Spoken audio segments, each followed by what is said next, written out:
Next heading பாருங்கள். Next heading நம்ம என்ன பார்க்க போகிறோம்னு பார்த்தீங்கன்னா, டெவலப்மெண்ட் ஆஃப் மோனோஸ்போரிக் எம்ப்ரியோசேக். எம்ப்ரியோசேக்னா கருவறை. நான் ஏற்கனவே சொல்லியிருக்கேன், மெகாஸ்போர் வந்து எம்ப்ரியோசேக்கில் மியாசிஸ் மெத்தடில் டிவைட் ஆச்சுன்னா 4 மெகாஸ்போர் உருவாகும். அதில் 3 வந்து டீஜெனரேட் ஆகிட்டு 1 மட்டும் செயல்பட்டால் அது மோனோஸ்போரிக். அந்த 4ல் 2 டீஜெனரேட் ஆகிட்டு 2 மட்டும் செயல்பட்டால் பைஸ்போரிக். 4மே எம்ப்ரியோசேக்கில் செயல்பட்டால் அது ஃபங்க்ஷன் செயல்பட்டால் அதனுடைய ஃபங்க்ஷன் என்னன்னா அதனுடைய செயல்பாடை வெளிப்படுத்தினா அதுக்கு பேர் டெட்ராஸ்போரிக். இப்போ நம்ம ஒரு எக்ஸாம்பிளுக்காக என்ன பார்க்க போகிறோம்னு பார்த்தீங்கன்னா, ஒரு மெகாஸ்போர் செல் வந்து எம்ப்ரியோசேக்கில் மியாசிஸ் மெத்தடில் டிவைட் ஆகி 4 ஹேப்ளாய்டை உருவாக்குது. 4 ஹேப்ளாய்டு மெகாஸ்போரை உருவாக்குது. அந்த 4 செல்லில் 3 வந்து டீஜெனரேட் ஆகிட்டு 1 மட்டும் செயல்படுது. அப்போ 1 மட்டும் எம்ப்ரியோசேக்கில் செயல்படுறதுனால அதுக்கு பேர் வந்து மோனோஸ்போரிக். அதுக்கு வந்து மோனோஸ்போரிக் இன் த எம்ப்ரியோசேக். அப்போ டெவலப்மெண்ட் ஆஃப் மோனோஸ்போரிக்னா ஒரு எம்ப்ரியோசேக்குள்ளே ஒரு மெகாஸ்போர் மட்டும் எப்படி டெவலப் ஆகுது அப்படின்னு பார்க்க போகிறோம். ஓகேங்களா? பாருங்க.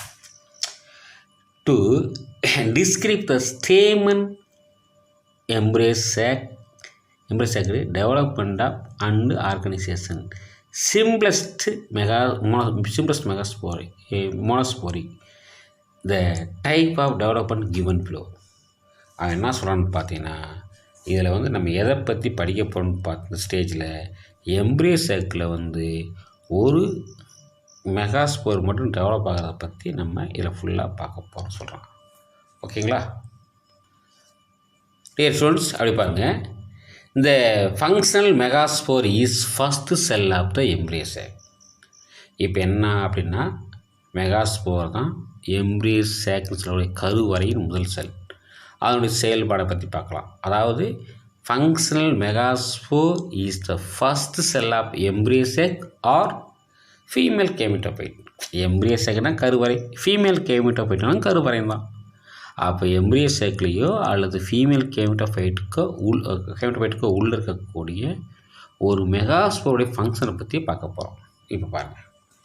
இந்த functional megaspore is the first cell of embryo sac அல்லது ஃபீமேல் கேமிட்டோபைட். ஓகேங்களா? இந்த megaspore elongate along micropylar chalaza. மைக்ரோஃபைலர்னா என்ன?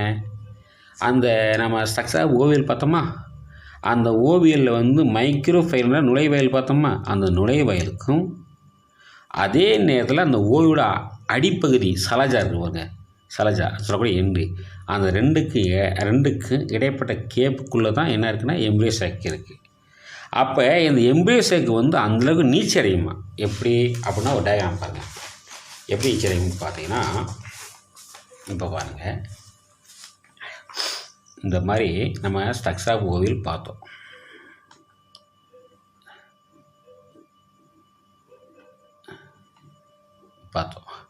இப்போ இந்த இடத்துல வந்து என்ன இருக்குதுன்னு பார்த்தீங்கன்னா,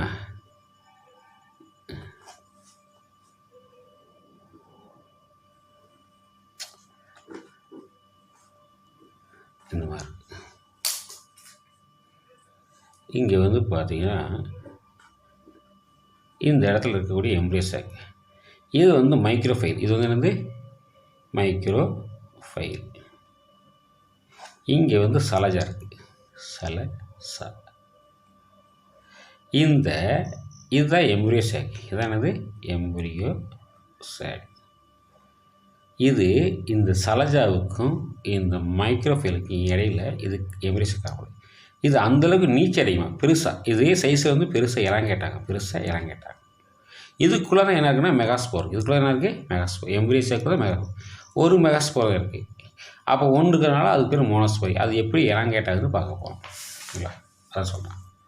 அது ஆக்சிஸ் எலாங்கேட் பாருங்கள். அண்டர்கோஸ் ஏனது மேடி. இந்த நியூ செல்லஸ் நல்லா சொல்லுங்க. இந்த nucleus undergoes A meiotic cell division. Wall function does not follow the nucleation. அப்போ எம்ப்ரியோசேக்கில் இருக்கக்கூடிய நியூக்ளியஸ் வந்து மைட்டாட்டிக் செல் டிவிஷன் மூலமாக டிவைட் ஆக போகுது. அப்போ மைட்டாட்டிக் செல் டிவிஷன் மூலமாக ஒரு நியூக்ளியஸ் வந்து எம்ப்ரியோ சைக்கிளில் டிவைட் ஆச்சுன்னா அப்போ என்ன உருவாகுதுன்னா செல்வால் உருவாகாது. எது உருவாகுது? செல்வால் உருவாகாது. அதுதான் சொல்ல வரேன். அப்போ wall formation does not follow the nucleus. Nucleus மட்டும்தான் டிவைட் ஆகும். ஆனால் எப்பயுமே பார்த்தீங்கன்னா ஒரு பொதுவான ஒரு கருத்து என்னென்னு பார்த்தீங்கன்னா ஒரு நியூக்ளியஸ் டிவைட் ஆச்சுன்னா கண்டிப்பாக செல்வாலும் சேர்ந்து டிவைட் ஆகும், இல்லை ஃபார்ம் ஆகும் சொல்லலாம். ஆனால் இதில் மட்டும் இந்த எம்ப்ரியோ சைக்கிளில் மட்டும் சென்டராக இருக்கக்கூடிய நியூக்ளியஸ் வந்து டிவைட் ஆகும் பொழுது கண்டிப்பாக வால் ஃபார்ம் ஆகாது. A large central vacuoles now appear between the two daughter nuclei. இப்போ ஒரு நியூக்ளியஸ் வந்து டிவைட் ஆச்சுன்னா 2 நியூக்ளியஸ் உருவாகும். அந்த 2 நியூக்ளியஸ்க்கு என்ன பேர்னா டாட்டர் நியூக்ளியஸ்னு பேர். 2 நியூக்ளியஸ்க்கு என்ன பேர்? Daughter nucleus. அப்போ அந்த டாட்டர் நியூக்ளியஸ் ஃபார்ம் ஆகுன்னு சொன்னோமா இல்லையா? அப்போ டாட்டர் நியூக்ளியஸ் ஃபார்ம் ஆகும்பொழுது செல்வால் தான் ஃபார்ம் ஆகுது. ஆனால் வேறு என்ன ஃபார்ம் ஆகுதுன்னு பாருங்கவே, வேக்யூல் ஃபார்ம் ஆகுது. என்னது? வேக்யூல் வந்து சென்டரில் உருவாகுது. வேக்யூல்னால் என்ன? காற்று வெற்றிடம். ஒரு எம்ப்ரியோ சைக்கிளில் ஒரு நியூக்ளியஸ் டிவைட் ஆகுது. ஒரு நியூக்ளியஸ் டிவைட் ஆகும்பொழுது கண்டிப்பாக பொதுவான கருத்து செல்வாலும் ஃபார்ம் ஆகணும். நியூக்ளியஸ் டிவைட் ஆச்சுன்னா அதை கண்டினியூ பண்ணி செல்வால் ஃபார்ம் ஆகணும். ஆனால் அப்படி ஃபார்ம் ஆகலை. நியூக்ளியஸ் மட்டும்தான் டிவைட் ஆகுது. அந்த நியூக்ளியஸ் வந்து எதை உருவாக்குது? 2 டாட்டர் நியூக்ளியஸை உருவாக்குது. 2 டாட்டர் நியூக்ளியஸ்னால் ஒரு நியூக்ளியஸ் டிவைட் ஆச்சுன்னா 2 குழந்தை நியூக்ளியஸ். டாட்டர்னா குழந்தை நியூக்ளியஸை உருவாக்குது, புதிய நியூக்ளியஸை உருவாக்குது. அப்படி உருவாகும்போது அந்த 2 நியூக்ளியஸுக்கு இடையில எது உருவாகுதுன்னு பார்த்தீங்கன்னா வேக்யூல் ஃபார்ம் ஆகுது. வேக்யூல்னது காற்று வெற்றிடம். Now appear between the two nucleus. The vacuole expand and the pushes nucleus towards the opposite. அந்த வேக்யூல் என்ன பண்ணுதுன்னு பார்த்தீங்கன்னா அந்த டாட்டர் நியூக்ளியஸ் வந்து தள்ளுது. எங்கே? எதிரெது துருவங்களுக்கு தள்ளுது. ஒன்று வந்து ஆப்போசிட் போனால் இங்கே ஒரு நியூக்ளியஸ் போயிடுது, இங்கே ஒரு நியூக்ளியஸ் போயிடுது. சென்ட்ரலில் உருவான நியூக்ளியஸ் டிவைட் ஆகி 2 நியூக்ளியஸ் இருந்திருக்கு. அந்த 2 நியூக்ளியஸையுமே ஒரு வேக்யூல் ஃபார்ம் ஆகி ஒரு நியூக்ளியஸை இங்கேயும் ஒரு நியூக்ளியஸை இங்கேயும் 2 எண்டுக்கும் என்ன செய்யுது? டுவர்ட்ஸ், அதாவது தள்ளு, புஷஸ்னால் தள்ளி விடுதுன்றாங்க. அதான் என்னது? Towards the opposite pole embryo sac. எம்ப்ரேஸுக்குள்ளேயே வந்து ஒரு நியூக்ளியஸ் மேலேயும் ஒரு நியூக்ளியஸையும் கீழேயும் தள்ளி விட்டுறதுன்னு சொல்கிறாங்க. புஷஸ் பண்ணுது, புஷஸ் பண்ணிடுது. ஓகேங்களா? அப்படி பண்ண பிறகு அடுத்து என்ன நடக்குன்னு பாருங்கள். புஷஸ் இப்போ போத்து நியூக்ளியஸ் ஏன்னா இந்த எண்டுக்கு ஒரு நியூக்ளியஸ் போயிருக்கு, அந்த எண்டுக்கு போயிருக்கு. இப்போ மேலே போன நியூக்ளியஸும் டிவைட் ஆகுது, கீழே போனதும் டிவைட் ஆகுது. அப்படி டிவைட் ஆகும் பொழுது ஒவ்வொரு நியூக்ளியஸும் 4 நியூக்ளியஸை உருவாக்கும். நல்லா கஷ்டம் பாருங்கள். இது ரொம்ப முக்கியமானது. சென்டராக இருந்த நியூக்ளியஸ் வந்து ஒவ்வொன்று எது துருவங்களுக்கு போயிடுச்சு, மூவ் ஆயிடுச்சு. ஒன்று வந்து மேலே போயிருக்கு, ஒன்று வந்து கீழே போயிருக்கு. மேலே போன எம்ப்ரியோ சைக்கிளே மேலே போன நியூக்ளியஸும் டிவைட் ஆகி 4 நியூக்ளியஸ் உருவாக்குது, கீழே போன நியூக்ளியஸும் டிவைட் ஆகி 4 நியூக்ளியஸ் உருவாக்குது. அதுதான் முக்கியமானது கருத்து. இதில் அதுதான் முக்கியமான பாயிண்ட். அதான் நான் சொல்கிறான்னு பார்த்தீங்கன்னா both nucleus divide twice mitotical. எந்த மெத்தடில்? மைட்டாசிஸ் மெத்தட் டிவைட் ஆகி to forming 4 nuclei each pole. Each ஃபோல்னு என்னது? இருக்கிற 2 ஃபோல் தான், 2 துருவம் தான் இருக்குது. மேலே போன நியூக்ளியஸ் டிவைட் 4 நியூக்ளியஸ் உருவாகுது, கீழே போனது 4 உருவாக்குது. ஆக மொத்தம் 8 நியூக்ளியஸ் ஃபார்ம் ஆகுது. ஆனால் 8 நியூக்ளியஸும் எதுக்குள்ளே இருக்குன்னா காமன் சைட்டோபிளாஸ்டுக்குள்ளே இருக்குது. காமன்னா எல்லா நியூக்ளியஸுக்கும் பொதுவான ஒரு சைட்டோபிளாஸ்ம் தான். ஏன்னா தனி சைட்டோபிளாஸ்ம் கிடையாது. அதான் முக்கியமானது. அப்போ 8 nucleus present in common cytoplasm. Common பொதுவான ஒரு சைட்டோபிளாசத்துக்குள்ளேயே மேல் துருவத்தில் போன ஒரு நியூக்ளியஸ் டிவைட் 4 உருவாக்குது, கீழே போனது 4 உருவாக்குது. 8 நியூக்ளியஸ் வந்து இப்போ காமன் காணப்படுது. அப்படி சொல்லியிருக்கான். ஓகேங்களா? அடுத்து பாருங்கள். அடுத்து என்ன சொல்லலான்னு பாருங்க. After the last nuclear division the cell undergoes apparent elongation assume a sac-like appearance. அவன் என்ன சொல்லணும்னா மேலே போனது டிவைடாகி 4 நியூக்ளியஸ் உருவாச்சு, கீழே போனது 4 உருவாச்சு. ஆனால் லாஸ்ட்டாக உருவாக்கக்கூடிய நியூக்ளியஸ் மட்டும் சாக்-லைக் ஸ்ட்ரக்சரில் காணப்படுது. சாக்-லைக் ஸ்ட்ரக்சர்னா என்ன? பை போன்ற அமைப்பு. சாக்லைக் என்னது? பை போன்ற அமைப்பை உருவாக்குது. லாஸ்ட்டு நியூக்ளியஸ் வந்து உருவாக்குதுன்னு சொல்லியிருக்கான். அப்போ அந்த பை போன்ற அமைப்பு தான் பாருவேன் என்ன பண்ணுறான் பாருவேன். After the last nuclear division, லாஸ்ட்டாக நியூக்ளியஸ் டிவைட் ஆகும்பொழுது இந்த cell undergoes appreciable elongation of assuming a sac-like. அப்போ லாஸ்ட் நியூக்ளியஸ் உருவாகும் பொழுது எம்ப்ரியோ சைக்கிள்லேயே 2 துருவங்களையும் பை போன்ற அமைப்பு உருவாகுது. ஆஃப் த 4 நியூக்ளியை, நல்லா கஷ்டங்க, 4 nuclei at the micropylar end of the embryo sac. Embryo சைக்கிளில் 2 எண்ட் இருக்குது. ஒன்று வந்து சலஜா எண்டு, இன்னொன்று வந்து மைக்ரோஃபைலர் எண்டு. ஏன்னா எம்ப்ரியோ சைக்கிள் வந்து எலாங்கேட் ஆகும்போது ஒன்று சலஜாவை நோக்கி, அடுத்து இன்னொன்று மைக்ரோஃபைலரை நோக்கி தான் அது ஆக்சிஸ் வந்து எலாங்கேட் ஆகியிருக்கு. அப்போ உள்ளே உருவான ஒரு நியூக்ளியஸ் டிவைடாகி 2 உருவாச்சு. 2 எதிர் துருவங்களுக்கு போச்சு. எதிர் துருவங்களுக்கு போன நியூக்ளியஸ் ஒவ்வொன்றும் டிவைடாகி 4 நியூக்ளியஸ் உருவாக்கியிருக்கு. அப்போ மைக்ரோஃபைலர் எண்டை நோக்கி உருவான எம்ப்ரியோ சைக்கிளில் 4 நியூக்ளியஸ் இருக்குது. அதேமாதிரி சலஜா எண்டை நோக்கி இருக்கக்கூடிய எம்ப்ரியோ சைக்கிளையும் 4 நியூக்ளியஸ் இருக்குது. இப்போ மைக்ரோஃபைலர் அப்படி சொல்லக்கூடிய எண்டில் காணப்படும் 4 நியூக்ளியஸ் பற்றி பார்க்க போகிறோம். மைண்ட் வச்சுக்கோ. Of the 4 nuclei at the micropylar end of the embryo சைக்கிள்லேயே மைக்ரோஃபைலர் இருக்கக்கூடிய 4 நியூக்ளியஸ் வந்து அதில் 3 ஆரிஜினேட் அண்ட் எக் அப்பாரட்டஸ். என்ன சொல்கிறான்னு பார்த்தீங்கன்னா, அந்த எம்ப்ரியோ சைக்கிள் வந்து மைக்ரோஃபைலர் எண்டில் இருக்கக்கூடிய 4 நியூக்ளியஸில் 3 வந்து எதா மாறுதுன்னா எக் அப்பாரட்டஸாக மாறுது. எதா மாறுது? Egg apparatus. எக் அப்பாரட்டஸ்னா முட்டை சாரமாக மாறுது. ஒரு நியூக்ளியஸ் மட்டும் திரும்பவும் சென்டரை நோக்கி நகருது. 2 எண்ட் இருக்குப்பா. எம்ப்ரியோ சைக்கிளில் 2 எண்ட் இருக்குது. ஒன்று மைக்ரோஃபைலர் எண்டு, இன்னொன்று வந்து சலஜா எண்டு. மைக்ரோஃபைலர் எண்டில் மைக்ரோஃபைலர்னால் அந்த ஹோல்ஸ், மைக்ரோஃபைலர்னால் என்னது, சின்ன 4 துளைமாக இருக்கும் இல்லையா, அந்த எண்டில் இருக்கக்கூடிய 4 நியூக்ளியஸில் 3 நியூக்ளியஸ் எதா மாறுது? எக் அப்பாரட்டஸாக மாறிடுது. ரிமைனிங் இருக்கக்கூடிய ஒரு நியூக்ளியஸ் வந்து டுவர்ட்ஸ் த சென்டர்னா எம்ப்ரியோ சைக்கிள் சென்டருக்கு வந்துடுது. அதே மாதிரி தான் சலஜா எண்டில் இருக்கக்கூடிய 4 நியூக்ளியஸில் 3 நியூக்ளியஸ் வந்து ஆன்டிபோடல் செல்ஸாக மாறுது. எதாக மாறுது? ஆன்டிபோடல் செல்லாக மாறுது. ஒன்று மட்டும் டுவர்ட்ஸ் த சென்டர், அதுவும் வந்து சென்டராக வந்துடுது. இதான் முடியும். நீங்கள் புரிஞ்சுக்கணும். முதல்ல நம்ம பார்த்தோம், எம்ப்ரியோ சைக்கிளில் ஒரு சிங்கிள் நியூக்ளியஸ் டிவைட் ஆகி 2 டாட்டர் நியூக்ளியஸ் உருவாகுது. 2மே வேக்கில் உருவான பிறகு ஆப்போசிட் துருவங்களுக்கு 2 நியூக்ளியஸ் தள்ளப்படுது. அப்படி தள்ளப்பட்ட 2 நியூக்ளியஸும் அந்தந்த துருவங்களில் போய் 4 நியூக்ளியஸும் உருவாக்கு சொன்னோம். இப்போ மைக்ரோஃபைலர் இருக்கக்கூடிய 4 நியூக்ளியஸில் 3 நியூக்ளியஸ் வந்து எதா மாறுது? எக் அப்பாரட்டஸாக மாறிடுது. ஒரு நியூக்ளியஸ் மட்டும் என்னென்னா சென்டருக்கு போயிடுது. இது 3 எக் அப்பாரட்டஸ் மாறினோடனே ஒன்று சென்டருக்கு போயிடுது, தள்ளப்படுது. அதே மாதிரி சலஜா இருக்கக்கூடிய 4 நியூக்ளியஸில் 3 நியூக்ளியஸ் வந்து ஆன்டிபோடல் செல், அது பிறகு ஆன்டிபோடல் செல்லாக மாறிடுது. ஒன்று மட்டும் சென்டருக்கு வந்துடுது. அதுதான் டயக்ராம். ஓகேவா? 4th நியூக்ளியஸ் ஃபங்க்ஷன் பாருங்கள். The 3 nuclei of the Saja end to form antibody cells, whereas 4th one of function as lower polar nucleus. Depending upon the plan, the 2 polar nuclei. இப்போ எம்ப்ரியோ சைக்கிளில் என்ன இருக்குது? 2 nucleus இருக்குது.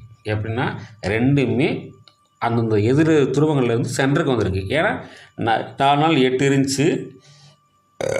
8ல் embryo cycle எண்டில் இருக்கக்கூடிய 3 nucleus வந்து ஆன்டிபோடலாக மாறுது. மைக்ரோஃபைலர் எண்டில் இருக்கக்கூடிய 3 நியூக்ளியஸ் வந்து எக் அப்பாரட்டஸாக மாறிடுது. ரிமைனிங் அதில் ஒன்று இதில் ஒன்று ரிமைனிங் இருக்குது. அந்த 2மே எம்ப்ரியோ சைக்கிள் சென்டருக்கு வந்துருச்சு. அப்படி சென்டருக்கு வந்ததுனால அந்த எம்ப்ரியோ சைக்கிள் என்ன பேருன்னு பார்த்தீங்கன்னா 2 போலார் நியூக்ளியை என்று பேர். அது வந்து பாருங்கள், remaining the may fuse of form a secondary nucleus. இப்போ 2 சென்டருக்கு வந்துச்சு இல்லையா, 2 ஒன்றில் ஒன்று இணையுது. அதுக்கு பேர் வந்து செகண்டரி நியூக்ளியஸ். அதுக்கு என்னது? 2 ஃபியூஸ் ஆகுது. ஃபியூஸ்னால் என்னது? இணையுது. சென்டர்ஸ் எல்லாம் வந்து இணையுது. இப்போ எக்க அப்பாரட்டஸ்னால் அந்த 3 எக்க அப்பாரட்டஸ் சொல்லக்கூடிய அந்த 3 nucleus made of central egg. அது வந்து என்னது? Central egg cell and 2 synergids side on the each side by side egg cells. என்ன சொல்லணும்னு பார்த்தீங்கன்னா, அந்த மைக்ரோஃபைலர் எண்டில் இருக்கக்கூடிய முதல் 4 நியூக்ளியஸ் இருக்குன்னு சொன்னோம். அதில் 3 வந்து எக்க அப்பாரட்டஸாக மாறிடுது. 1 தான் சென்ட்ரலுக்கு தள்ளப்பட சொன்னேன்.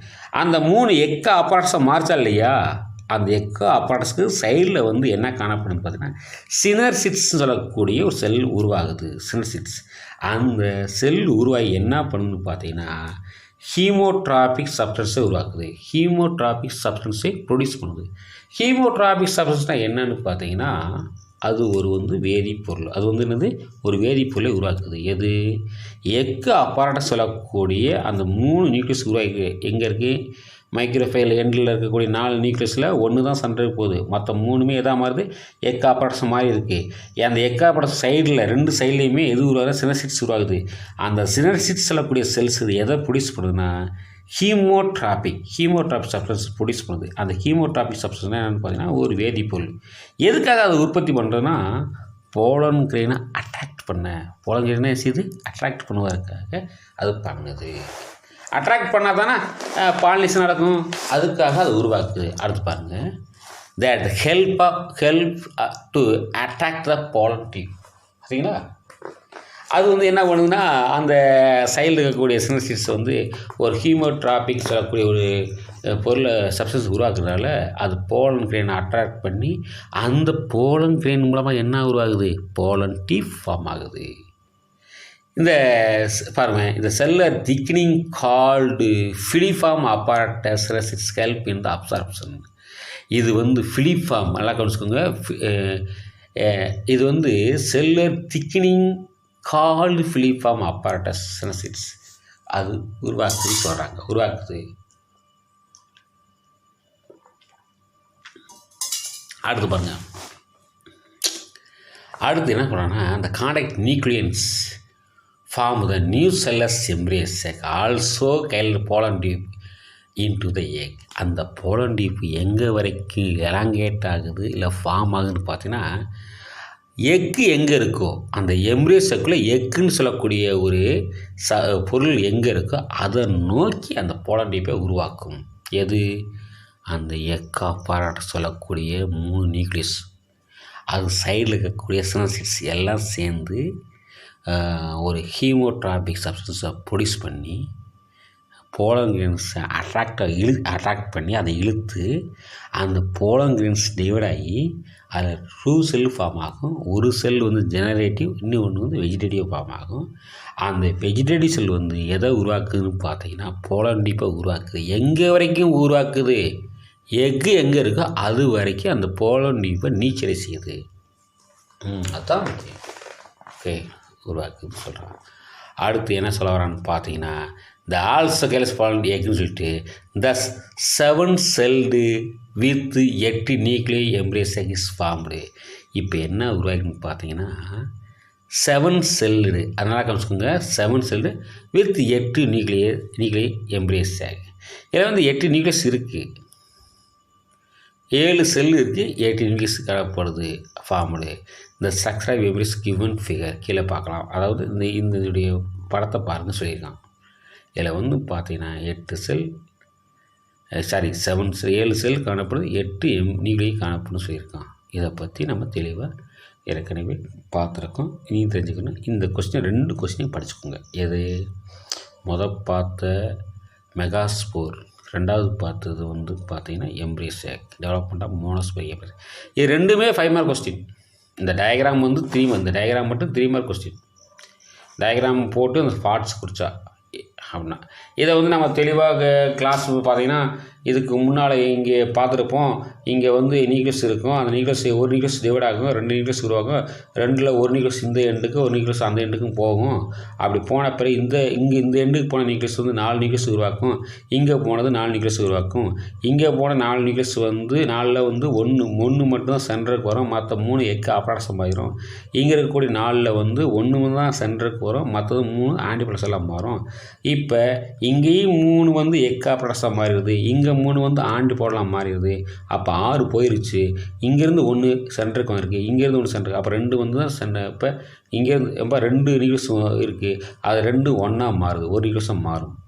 ஓகே, அது ஒன்றா மாறின பிறகு தான் எக்கை ஃபார்ம் ஆகுது. எக்கு ஃபார்ம் ஆன பிறகு தான் போலனை வந்து அட்ராக்ட் பண்ணுது. அட்ராக்ட் பண்ணோடனே இந்த போலன் டிவைட் ஆகி போலன் டியூப்பை எக்கு வரைக்கும் கொண்டு வருது. அதுதான் வேறு ஒன்று ரொம்ப ஏதோ கஷ்டமான டாப்பிக்லாம் கிடையாது, ஈஸியான டாபிக். இந்த டயக்ராம் பார்த்துக்கோங்க. 3 மார்க் கொஸ்டின். இதை படித்து ஃபுல்லாக எழுதிருங்க. 3 மார்க் 5 மார்க் கேட்கலாம், 3 மார்க்கும் கேட்கலாம். ஓகேங்களா? அது முக்கியம். அதே மாதிரி இன்னொன்று என்னென்னு பார்த்தீங்கன்னா, இதுக்கு முன்னால் மெகாஸ்போர்னு பார்த்தோமா இல்லையா, அதையும் படிச்சுக்கோங்க. அதெல்லாம் ஹோம் ஒர்க் படித்து அப்பப்போ நடக்கிறத படிச்சிடணும். நோட்டில் டயக்ராம் போட்டுக்கணும். Okay students, thank you.